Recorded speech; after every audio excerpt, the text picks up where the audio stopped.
তোমার ভিতরের যে চাহিদা, কামনা, শাহওয়াত, এটা তো আল্লাহ দিয়েছেন। আল্লাহ নিজে বলছেন, আমি সেটা পূরণ করার জন্য আমি তোমার শরীরের অংশ থেকে তোমার স্ত্রী বানায় রাখছি। তুমি কিত্তা এরকম কুত্তার মতো হইয়া গেলা, সারা দিন সারা রাত মোবাইলে অশ্লীল ছবি দেখো, নর্তকীর নাচ দেখো, কেন এরকম পাগলা কুত্তা হইয়া গেলা? যেটা চাচ্ছ সেটা তো মিলবেই। এই পৃথিবীতে আদম হাওয়া থেকে নারী পুরুষের মিলন, নারী পুরুষের এই সংস্পর্শে দিয়েই তো মানব ধারা এই পর্যন্ত এসে পড়ছে। তো তোমার বেলায় থামে যাব কেন? কথা বলেন না কেন? তোমার বেলায় এসে থামে যাবে কেন বেটা? আমি একবার আমার এক ছাত্ররে বলছিলাম, ছাত্র থাকতেই মসজিদের ইমামতি নিয়েছি। আমি বলছি তুই এটা ছাড়ো।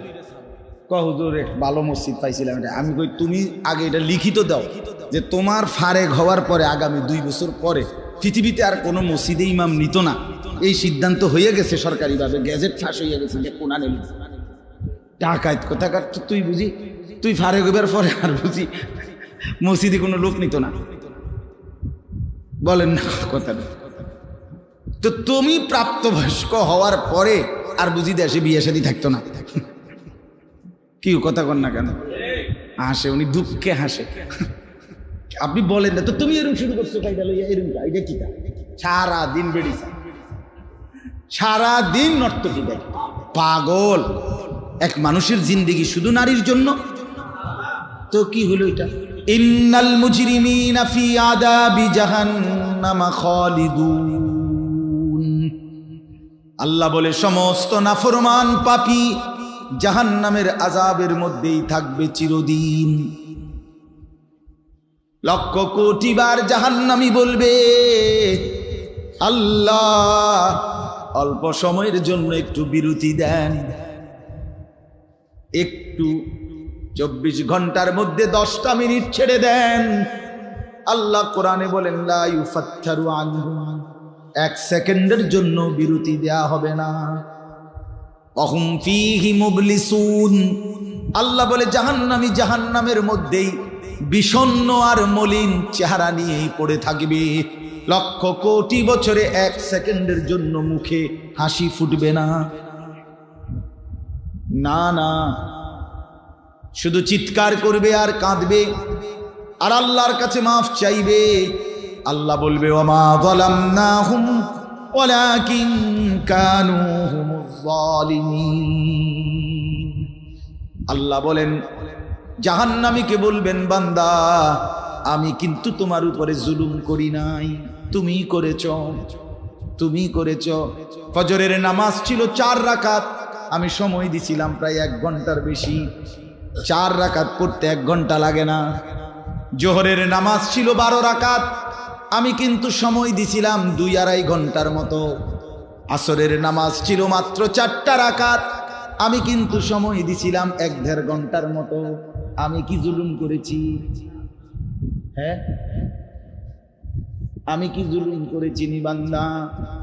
এমন তো ছিল না আজান হইছে আর 3 মিনিটেই ওয়াক্ত চলে গেছে, আমি নামাজ পড়তে পারি নাই। আল্লাহ বলেন এমন তো আমি করি নাই। আল্লাহ বলেন মনে করো বান্দা, সুস্থ ছিলা কয়দিন, অসুস্থ ছিলা কয়দিন, জীবনে হাসছো কতবার, কাঁদছো কতবার, এই মাথায় সুস্থ ছিল কতবার, মাথায় ব্যথা ছিল কতবার।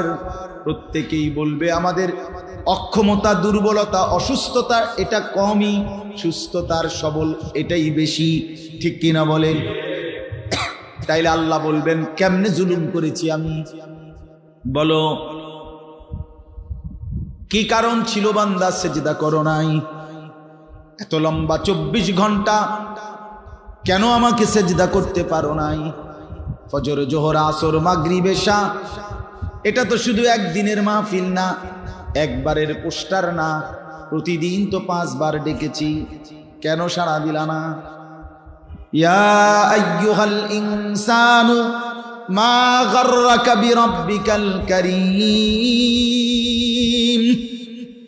আল্লাহ বলেন মানুষ, বান্দারে আমার, আল্লাহ বলে যুবক রে বান্দা, 18 বছরের এই যৌবন আমি তো দিয়েছি, ভেতরের শাহওয়াত এটা তো আমি দিয়েছি, আমি দিয়েছি। মাকে দেখলে একরকম লাগে, নিজের স্ত্রীকে দেখলে আরেক রকম লাগে, শরীরের অঙ্গ প্রত্যঙ্গ তো বরাবর। তো মায়ের দিকে তাকাইলে যা মনে হয়, বিবির দিকে তাকাইলে তার ভিন্ন মনে হয়। 30 সেকেন্ডে আমি দিল বদলায় দিলাম, 30 সেকেন্ডে আমি শাহওয়াত প্রবৃত্তি বদলায় দিলাম। মিনিট মিনিট এটা যিনি করছেন তিনি কিন্তু আল্লাহ। তারে কেমনে ভুলে গেলাম? মা গাররাক, বলো না বন্ধু, ছেলেরা বলো না বাপ, কেমনে ভুলে গেলা? আজকের সারাদিনে যারা নামাজ পড়ো নাই, কেমনে বললে বুঝবে? চলো তুমি আমার কাছে আসো, নাহলে আমি তোমার কাছে যাই। চলো গলাগলি করে কাঁদি, বলি কেন সেজদা দিলাম, কেন নামাজ পড়লাম? মা গাররাক, আল্লাহ জিজ্ঞেস করছে, বান্দা কি হলো রে বান্দা? আমার মতো দয়ালু মেহেরবান মাওলা, মেহেরবান মনিব, আমার মতো দয়ালু মনিবকে ছেড়ে কে তোকে ধোকা দিল? আমারে ফেলে দিল, আমারে ভুলে গেলা কেমনে? কালকে আমার সিলেট মাহফিল ছিল, গতকাল বিয়ানীবাজার। তো যাওয়ার পথে আমি সিলেট গেছি, প্রথম বয়ান শেষ করে শাহপরান, পরে বিয়ানীবাজার আমার লাস্টে বয়ান ছিল। তো যাওয়ার পথে আমার ঘাড়ে খুব ব্যথা করতে, আমার মনে হয়েছে আমার প্রেশার বাইরে গেছে।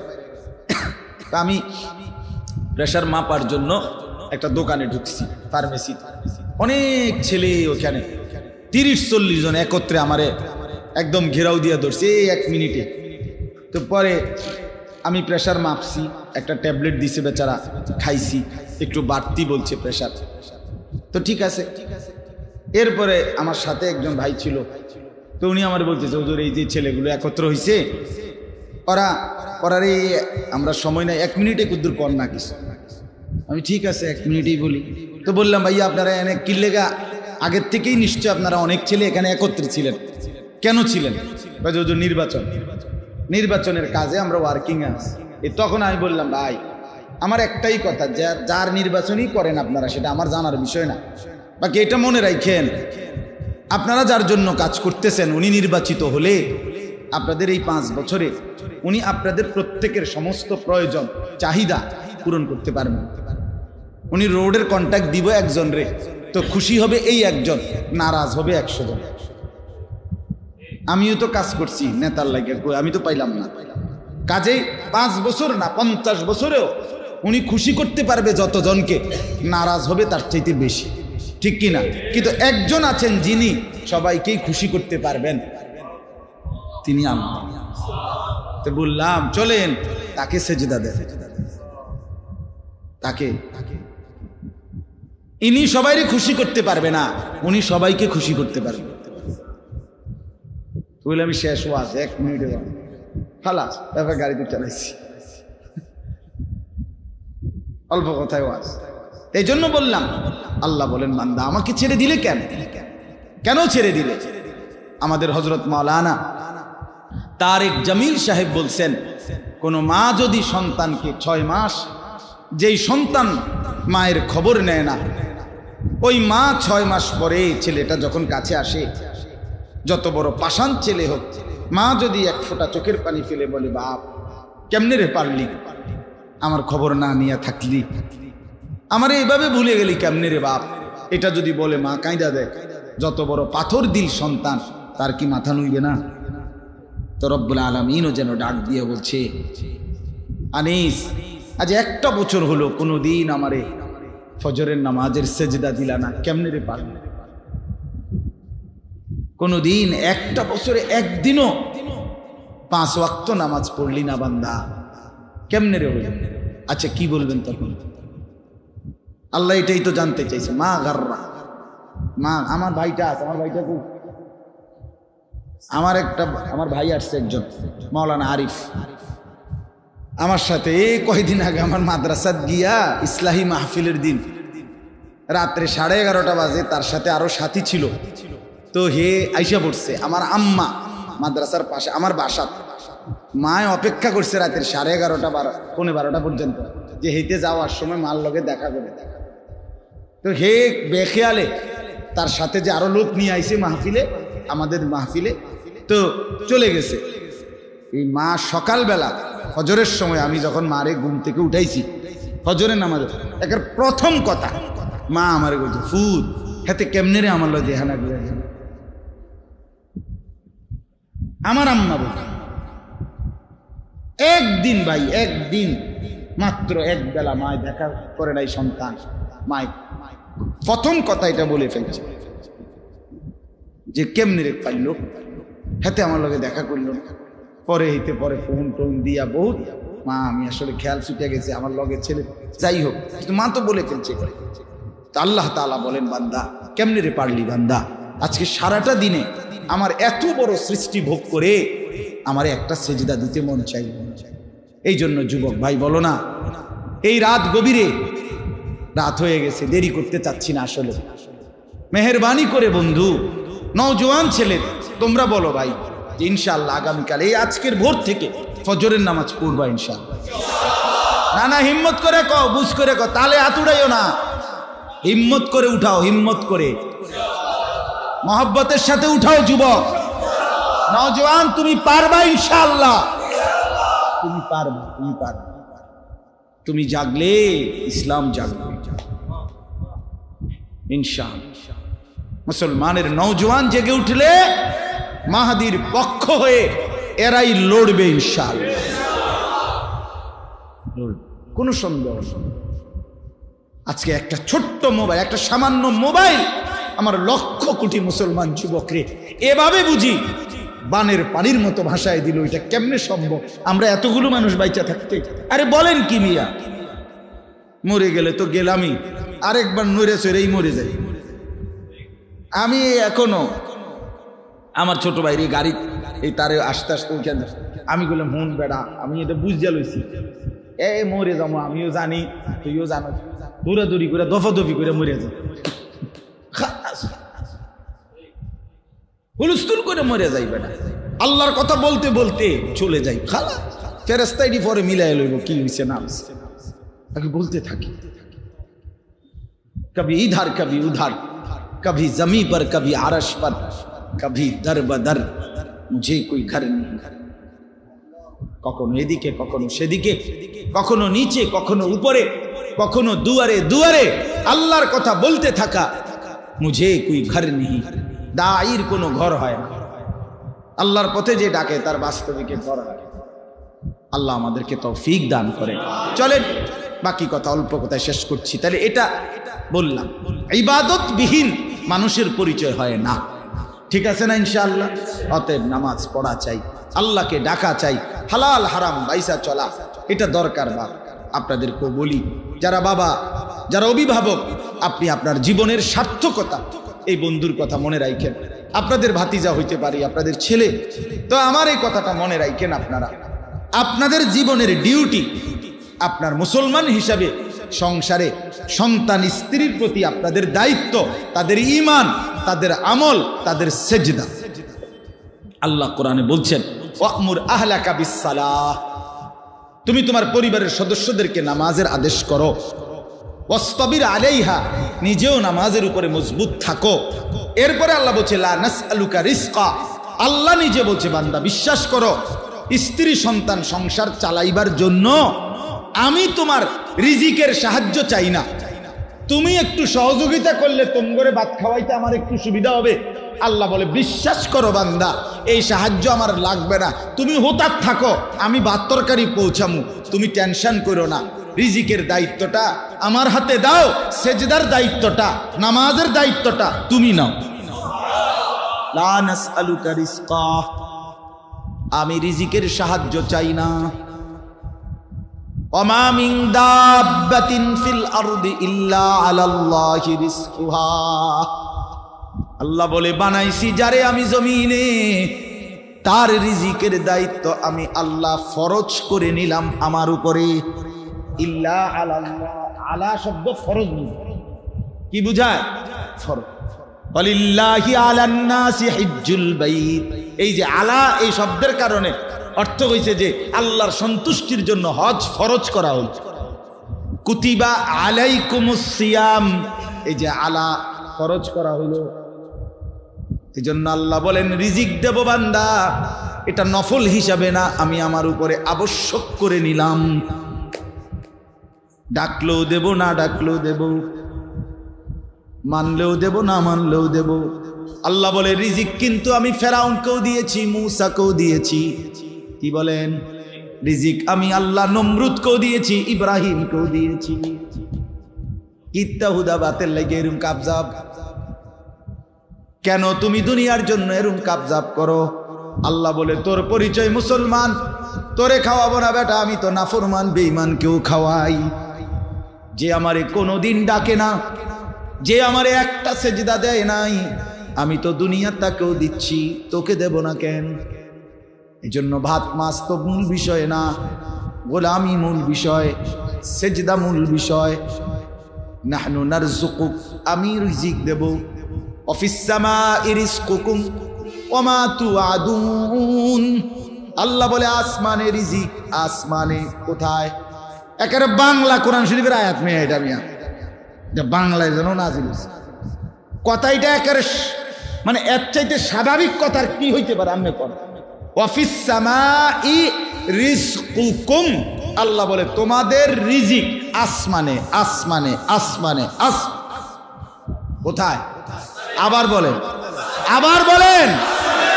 তো আসমানে রিজিক, আরশে রিজিক, রাজ্জাকের কাছে রিজিক। আপনি ভুলে যাচ্ছেন কেন? আরে বাবারা ভুলে যাচ্ছেন কেন? এক মুমিনের স্বপ্ন বেঈমানের রাষ্ট্র নিজের কিংবা সন্তানের ভবিষ্যৎ এর দ্বারাই গড়বে। কোন বেঈমানের রাষ্ট্রে সে অবস্থান করতে পারবে, এটা যদি কোনো মুসলমানের স্বপ্ন হইতে পারে না, এটা সফলতার চিহ্ন হইতে পারে না।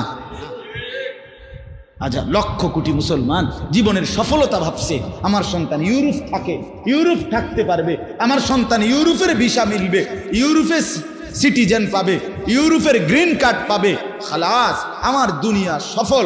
না, সফল না, সফল না।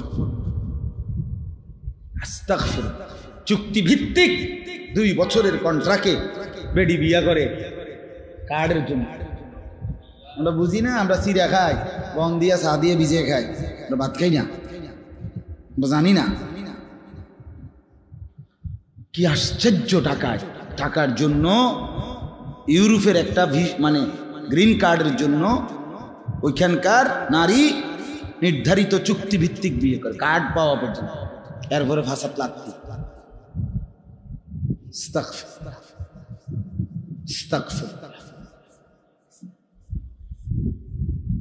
আল্লাহ আমাদেরকে বুঝ দান করেন, আল্লাহ আমাদেরকে মাফ করে দেন। এই জন্য ভাই ইনশাআল্লাহ আজকের এই ইসলাহি মজলিসে আমাদের মূল স্লোগান আমরা আল্লাহর বন্দেগী করি। বলেন ইনশাআল্লাহ। এটাই সফলতা। ছেলে বিদেশ, মাইয়া বিয়া দিচ্ছেন, বাইক বিল্ডিং করছেন, এগুলা সফলতা, এগুলা মুসলমানের পরিচয় না। আল্লাহ কোরআনে বলছেন আল্লাযীনা হুম ফি সালাতিহিম খাশিউন, খুশুয়ের সাথে নামাজ পড়ে, ওয়াল্লাযীনা হুম আনিল লাগবি মুরিদুন, অনর্থক কাজ থেকে নিজেকে বাঁচিয়ে রাখে, ওয়াল্লাযীনা হুম লিযাকাতি ফাইলুন, ঠিকমতো যাকাত আদায় করে, লজ্জাস্থানের হেফাজত করে, আমানত রক্ষা করে, ওয়াদা ঠিক রাখে, নামাজ যথাসময়ে আদায় করে, উলাইকা হুমুল ওয়ারিসুন আল্লাযীনা ইয়ারিসুনাল ফিরদাউস। আল্লাহ বলে এই মানুষগুলোই হবে জান্নাতুল ফিরদাউসের উত্তরাধিকারী। অতএব এরা সফল। কাদ আফলাহাল মুমিনুন, মুমিন সফল এই মুমিন। উলাইকা হুমুল মুমিনুন হাক্কা, আল্লাহ বলে ইমানদার, নামাজি, দিনদার এরাই হচ্ছে প্রকৃত অর্থে মুমিন। আল্লাহ আমাদেরকে বুঝ দান করেন। এই জন্য আমরা ইনশাআল্লাহ 5 ওয়াক্ত নামাজের ওয়াদা করলাম তো ইনশাআল্লাহ। যুবক ভাই, অসৎ চরিত্র থেকে বাঁচো। এক নারী তোমার দরকার, তো তুমি বিবাহ করবা, নারীর সংস্পর্শ দরকার, তো রব সেটা জানে। তোমার ভিতরের যে চাহিদা, কামনা, শাহওয়াত, এটা তো আল্লাহ দিয়েছেন। আল্লাহ নিজে বলছেন আমি সেটা পূরণ করার জন্য আমি তোমার শরীরের অংশ থেকে তোমার স্ত্রী বানায় রাখছি। তুমি কিত্তা এরকম কুত্তার মতো হইয়া গেলা, সারা দিন সারা রাত মোবাইলে অশ্লীল ছবি দেখো, নর্তকীর নাচ দেখো। কেন এরম পাগলা কুত্তা হইয়া গেলা? যেটা চাচ্ছ সেটা তো মিলবেই। এই পৃথিবীতে আদম হাওয়া থেকে নারী পুরুষের মিলন, নারী পুরুষের এই সংস্পর্শে দিয়েই তো মানব ধারা এই পর্যন্ত আইসা পড়ছে। তো তোমার বেলায় থামে যাব কেন? কথা বলেন না কেন? তোমার বেলায় এসে থামে যাবে কেন বেটা? আমি একবার আমার এক ছাত্ররে বলছিলাম, হে ছাত্র থাকতেই মসজিদের ইমামতি নিয়েছি। আমি বলছি তুই এটা ছাড়ো। হুজুর এক ভালো মসজিদ পাইছিলাম এটা। আমি কই তুমি আগে এটা লিখিত দাও যে তোমার ফারেক হওয়ার পরে আগামী 2 বছর পরে পৃথিবীতে আর কোনো মসজিদে ইমাম নিত না। এই সিদ্ধান্ত হয়ে গেছে সরকারিভাবে, গ্যাজেট ফাঁস হয়ে গেছে যে কোনা নেই টাকায় কোথাকার। তুই বুঝি তুই ফারেক হইবার পরে আর বুঝি মসজিদে কোনো লোক নিত না? বলেন না কথাটা? তো তুমি প্রাপ্তবয়স্ক হওয়ার পরে আর বুঝি দেশে বিয়ে শাদী থাকতো না? কি কথা কন না কেন? হাসে উনি, দুঃখে হাসে। আপনি বলেন না তো তুমি এরকম শুরু করছো কাইটা লইয়া, এরকম এটা কি? সারাদিন বেড়িছে, সারাদিন নর্তকী দেয়। পাগল এক মানুষের জিন্দেগি শুধু নারীর জন্য? তো কি হলো এটা? আল্লাহ আমাদেরকে বুঝার তৌফিক দান করুন। তো বাকি 2 অর্থ আল্লাহ তাআলা বলেন কুরবানি, এটা আমি প্রত্যেক জাতির জন্য নির্ধারণ করেছি। এজন্য সর্বযুগেই কোরবানি প্রচলিত ছিল। আদম আলাইহিস সালামের 2 সন্তান হাবিল কাবিলের মাধ্যমে আল্লাহ তাআলা কোরবানির ধারা চালু করেছেন, আজও আছে, কিয়ামত পর্যন্ত থাকবে। বলেন আলহামদুলিল্লাহ। আর কি? হজ। আরেকটা কি? হজ। হজ সর্বযুগেই আল্লাহর ঘর কাবা। তাফসীরের মধ্যে আছে আদম এবং হাওয়াকে যখন আল্লাহ তাআলা পৃথিবীতে পাঠাইছেন, সাথে আল্লাহর ঘরও পাঠাইছেন, এটাও বর্ণনা। অথবা ফেরেশতাদের মাধ্যমে এই ঘর বানাইছেন, অথবা আদম আলাইহিস সালামের মাধ্যমে এই ঘর বানাইছেন। তাইলে প্রথম আদম, ওনার থেকেই আল্লাহর ঘর কাবা ছিল। কাজে আল্লাহর কাবার ঘরের তাওয়াফ, ঘরের বন্দিগি সর্বযুগেই ছিল। এই জন্য সর্বকালেই হজ্জের বিধান ছিল, এখনো সেই হজ্জের মৌসুম। এইবার আল্লাহ তাআলা বলেন, প্রথম যেই তর্জমা বলছি যে সর্বজাতির জন্য কোরবানির বিধান ছিল, এইটাই প্রথম অর্থ ধরে পরের অর্থটা বুঝাইলে একটু সুবিধা হয়। আল্লাহ তাআলা বলেন, যদি প্রশ্ন করো বান্দা সর্বযুগেই কোরবানির বিধান কেন দিলেন, তো আল্লাহ বলেন 1 নাম্বার কারণ হলো লিয়াযকুরুসমাল্লাহ, তুমি যেন আমি আল্লাহ তাআলার জিকির স্মরণ করতে পারো। আমার স্মরণ জিন্দা করার জন্য কোরবানির বিধান দিয়েছি। আমার স্মরণ জিন্দা করার জন্য হজ্জের বিধান দিয়েছি। আমার স্মরণ জিন্দা করার জন্য বিভিন্ন প্রকারের ইবাদত তোমাকে করতে দিয়েছি। তাহলে সমস্ত ইবাদতের মাকসাদ জিক্রুল্লাহ, কোরবানির মাকসাদ জিক্রুল্লাহ, হজ্জের মাকসাদ জিক্রুল্লাহ, আল্লাহর জিকির। কার জিকির? কোরবানিতে আল্লাহর স্মরণ তাজা হয়, হজ্জে আল্লাহর স্মরণ তাজা হয়, প্রতিটা নামাজ রোজা ইবাদতে আল্লাহর স্মরণ জিন্দা। লিয়াযকুরুসমাল্লাহ, আল্লাহর স্মরণ, আল্লাহর জিকির, আল্লাহর স্মরণ তাজা। আলা মা রাযাকাহুম মিন বাহিমাতিল আনআম, আল্লাহ বলেন আমি যে চতুষ্পদ জন্তুগুলো তোমাদেরকে হালালগুলো রিজিক হিসাবে দিলাম, কোরবানির জন্য দিলাম, এই কারণে আমার স্মরণ করে বা এই জন্য আমি কোরবানির বিধান দিয়েছি। অর্থাৎ এইটা তোমার জন্য আমি দিলাম, তোমার বক্ষণের উপভোগের জন্য, এই জন্য আমার স্মরণ করে আমার শুকর আদায় করবে। সুবহানাল্লাহ। মজার বিষয় হলো এই জন্য বান্দা যখন কোরবানি করে, কথাটা খেয়াল করেন 1 মিনিটে, কোনো মানুষ যখন কোরবানি করে তো আল্লাহর জন্যই করে, ঠিক না? কথা বলেন না? তো কোরবানি করার পরে আল্লাহ যেন বলে, কোরআন শরীফে আছে এখানে, বা কুলু মিনহা, আমার জন্য তো কোরবানি করছো ঠিক আছে, কিন্তু এখন তুমি খাও। বা আতঈমুল বাঈসাল ফাকির, অভাবী গরিবকেও খাওয়াও। তা আমি যেন বললাম, আল্লাহ আপনি জানেন না, আগে কথাটা কিন্তু শুনেন, আমি 4টা বাজার 5টা বাজার ঘুইরা কি পরিমাণ গাম বাইয়া বাইয়া পড়ছে, আমি বহুত চাইয়া এই গরুটা চয়েস করছি আপনার লেগে, আপনার জন্য জবাইও করছি, কি একটা কষ্ট কইরা গরুটা আনছি। জবাই করলাম, রেডি করলাম, আপনি বুঝি একটা টুকরো নিতেন না? কোন কি আপনি নেন, একটা টুকরা নেন। রব্বুল আলামিন বলে, বান্দা গোশতটা পুরা তুমি নিয়ে নাও, দিলটা আমারে দিয়ে দাও। ওটা আমারে দাও, ওডি তুমি। লান ইয়ানালাল্লাহা লুহুমুহা ওয়ালা দিমাউহা, আমি গোশত নেব না, রক্ত নেব না, আমি শুধু দিল চাই। ওয়ালাকিন ইয়ানালুহুত তাকওয়া মিনকুম, আমি চাই বান্দা দিল। ওই দিলে আমার মহব্বত ছিল কিনা, ওই দিলে আমার বন্দিগি আছে কিনা, ওই দিলে আমার ভয় আছে কিনা, আমি শুধু দিল চাই। এজন্য কোরবানির দিন সব মানুষ তাকায় গরুর দিকে, সবাই চিল্লায় গরুটাকে নিয়ে, বান দাও, ঠ্যাঙ্গে ধরো, মাথার ধরো, আরো জোরে চাপ দাও, ওর বেড়া তুমিও ধরো। সবাই একটা হই হুল্লুর করে না? সবাই আরে তুই ধরস থাক, ওরে কেসত রে, ধর রে, মার রে, আরে একটা হই হুল্লুর। সবার নজর কার দিকে? রব্বুল আলামিন বলে, আমার নজর বান্দার দিলের দিকে। ওই দিলে কি ছিল আমি দেখতে চাই। ওই যদি দিল আমি বুঝে পাই, তাইলে আল্লাহ বলেন প্রথম ফোঁটা রক্ত জমিনে পড়বার আগে আগেই আমি আল্লাহর কাছে সেই কোরবানি গ্রহণ করে ফেলি। ওয়া ইন্নাদ দামা লা ইয়াকাউ মিনাল্লাহি বিমাকানিন ক্বাবলা আন ইয়াকাআল আরদ। আচ্ছা, গরুটাকে যখন শোয়ায়, জবাই করে, তখন জবাই করলে মাটিটার মধ্যে রক্ত পড়তে কয় মিনিট? 2-4 সেকেন্ড, ঠিক না? তো 2 সেকেন্ডে এই গরুর রক্ত 2 সেকেন্ডে মাটিতে পড়বার আগে আগেই আরশে আজিমে পৌঁছে। আল্লাহ তাআলা আমাদেরকে আল্লাহর সন্তুষ্টির জন্য কোরবানি আদায় করার তৌফিক দান করেন। সর্বশেষ কথা হলো আপনাদের কাছে, সেটা হলো প্রত্যেকে দিল থেকে একটা জিনিস চাইবেন, সেটা হলো আল্লাহর ঘরের হজ। বলেন ইনশাআল্লাহ। এটা কিন্তু মনে রাখবেন, হজ এই আমরা এখানে প্রত্যেকটা মুসলমানের জিন্দিগির একটা সবচেয়ে আকাঙ্ক্ষার প্রিয় ইবাদতের নাম হলো হজ। হজ আশেকানা ইবাদত, হজ হলো মহব্বতের ইবাদত।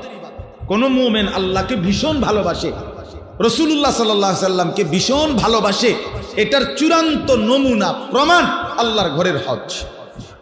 যে আল্লাহর ঘর দেখলো, রাসূলুল্লাহ সাল্লাল্লাহু আলাইহি সাল্লামের রওজা মুবারকের সামনে দাঁড়াইলো, সে যেন ভালোবাসার সবটুকু নজরানা আল্লাহর সামনে তুলে দিল। এই জন্য আল্লাহর ঘরের হজ এটা হৃদয়ের সবচেয়ে বড় তামান্না থাকা চাই। তামান্না আমাদের সমাজে মুসলমান অধিকাংশ এই কি বলে, কি কারণে হজে যায় না? কি ছেলেটা বিদেশ, মেয়ে বিয়ে দেওয়া বাকি, বাইক বিল্ডিং করে নাই, এখনো জমি কিনে নাই, এই সমস্ত অজুহাত দেখাইয়া হজ করে।